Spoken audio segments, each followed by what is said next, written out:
es atraer mayor inversión extranjera directa y nacional. ¿Por qué? Porque se invierte en dólares y se reciben los retornos en dólares. Eso es algo fundamental.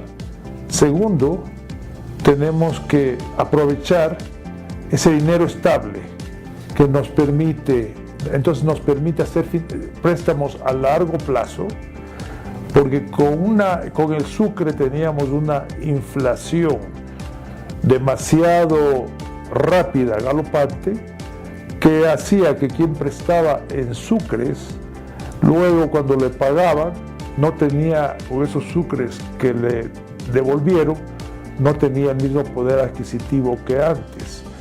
Con el dólar generalmente no pasa eso. Entonces podemos generar un mercado de largo plazo que nos va a permitir como sociedad hacer proyectos mucho más importantes, inclusive proyectos de vivienda, porque va a ser más fácil para el ciudadano financiarse a través del endeudamiento cuando tiene un préstamo a 30 años y no a corto plazo.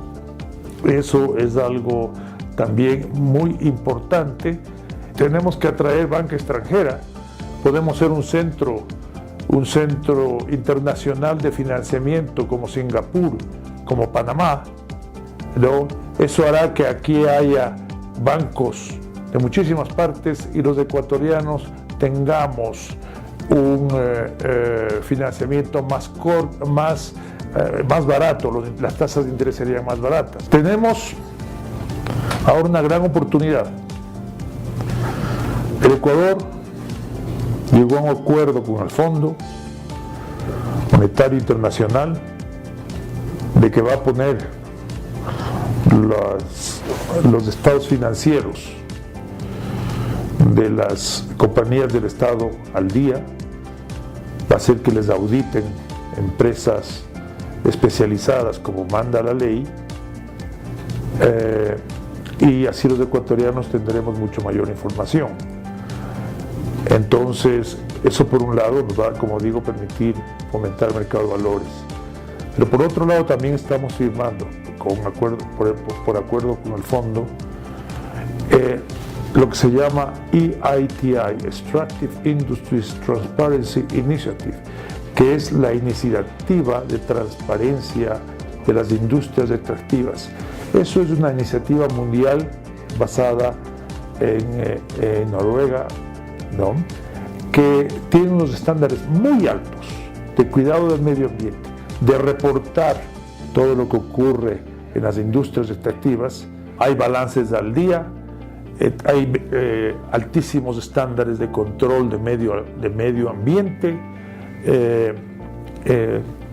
y se permite inclusive una mayor participación de la sociedad civil en la gobernanza de las industrias extractivas. Eso es algo fundamental porque en el Ecuador, inclusive las empresas estatales, no han cumplido con los estándares como deberían haber cumplido.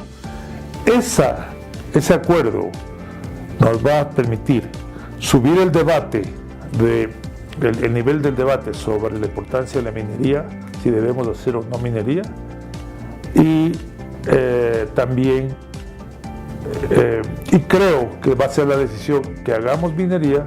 ¿Por qué? Porque la alternativa a la minería normal, a la minería legal, a la minería seria, es la minería informal, que es, por ejemplo, el oro que se explota con mercurio, que contamina los ríos.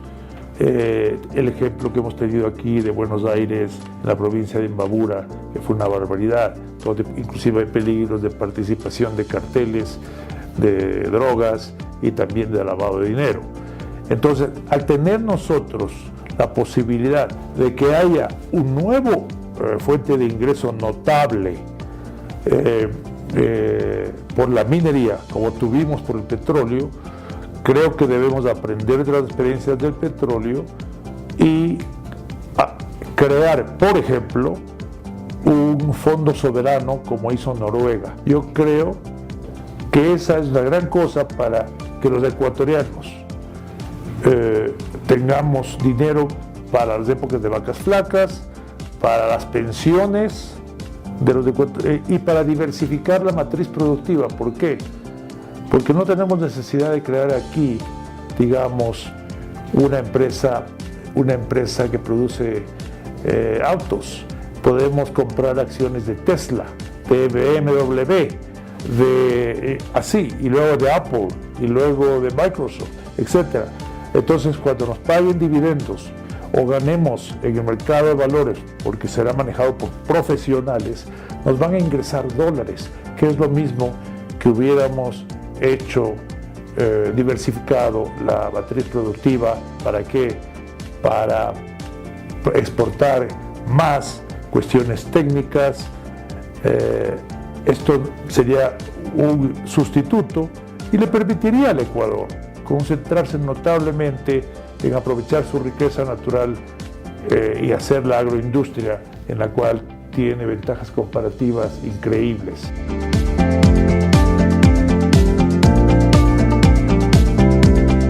Los beneficios que cumple más la función del dinero, el dólar, que una moneda que se deprecia o devalúa mucho.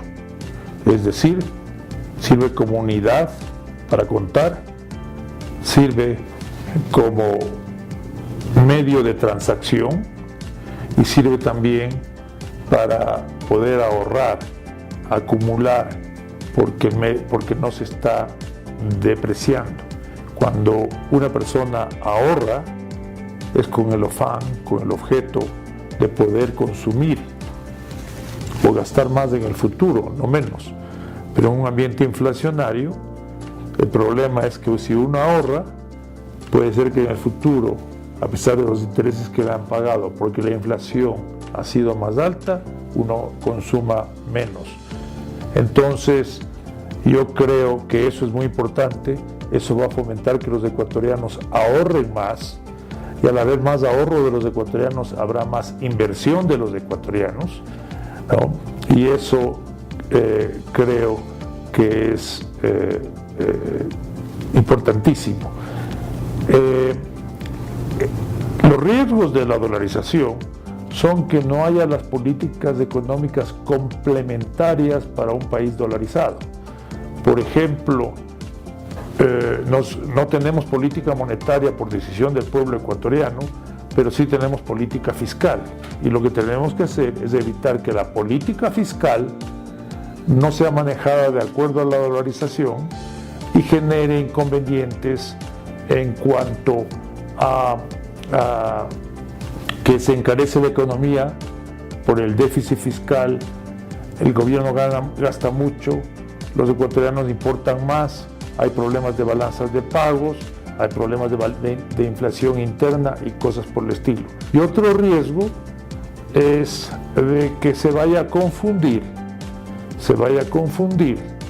el sistema de pagos. Ya creo que la sociedad ecuatoriana lo aclaró, porque por un momento hubo confusión de que el dinero electrónico que se quería crear era un mecanismo de pago o no. Y yo creo que la sociedad decidió que no era un mecanismo de pago, sino también era una manera de generar, de imprimir dinero electrónicamente, dinero virtual. Y la sociedad no aceptó eso. ¿Por qué? Porque el dinero virtual, todos teníamos que abrir cuentas en el Banco Central, luego podía el gobierno, si no tenía la responsabilidad y si no había controles que debe haber en una democracia, pesos y contraprecios, en una democracia republicana, e independencia del Banco Central, podría luego acreditar, por ejemplo, sueldos de los funcionarios públicos en las cuentas del Banco Central, pero eran entradas electrónicas y no respaldadas por dinero. Entonces, por dinero real, por dólares reales. Lo que hubiera pasado, probablemente, es la famosa ley de Gresham, que dice que el mal dinero saca de circulación al buen dinero.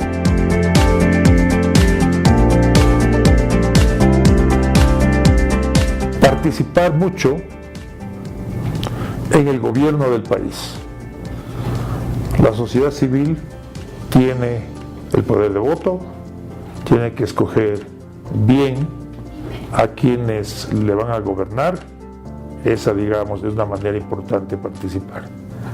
La segunda manera es estar vigilante para que no ocurran cosas como intentos de desdolarización por irresponsabilidad en el manejo de la economía. 3, fomentar el ahorro nacional, insistiendo, por ejemplo, en que se cree un fondo soberano estilo Noruega, y también insistiendo que venga la inversión extranjera directa y también regrese la inversión de los ecuatorianos. Tenemos tanto por hacer, ya tenemos ejemplos de países vecinos que ya recorrieron una buena parte de nuestro camino, que mucha gente va a querer invertir en industrias como la industria petrolera, si ponemos las empresas petroleras en bolsa, las industrias telefónicas si las ponemos en bolsa, no que están ahora en manos del Estado y no tienen balances, etcétera. Mucha gente va a querer invertir porque ya es conocido que una empresa petrolera, que una empresa telefónica, etcétera, generalmente genera ganancias. Entonces, eso es un tema también muy importante. También creo que es muy importante que fomentemos negocios que generen dólares. Y para fomentar eso tenemos también que hacer un cambio en la educación. Hay que usar ejemplos de algunos colegios que tienen una clase que se llama negocios. Yo creo que eso debe ser difundido en todo el sistema educativo para que los ecuatorianos que nos estamos lanzando al emprendimiento, especialmente los millennials, los Z, al emprendimiento, entonces tengan bases ya desde secundaria y en los colegios fiscales, que a propósito, uno de los desafíos fundamentales de la educación nuestra es que los colegios fiscales sean mejores que los colegios privados. Si estos siendo muy buenos, los otros sean aún mejores. Esa sería mi respuesta.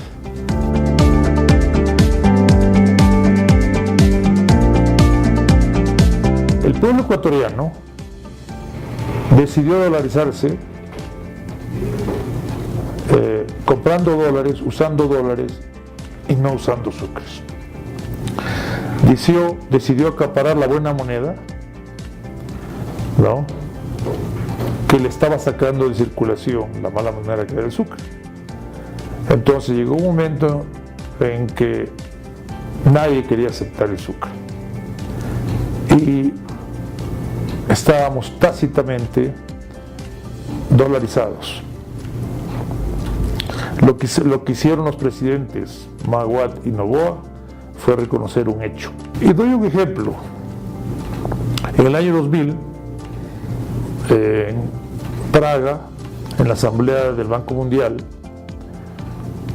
asistí a una conferencia del Premio Nobel de Economía, Robert Merton, y él contaba que su padre, Robert K. Merton, porque él es Robert C. Merton, famoso sociólogo, acuñó la frase evasión institucional, y entiendo que él también acuñó la frase a self-fulfilling prophecy, una profecía que porque se la hace se cumple.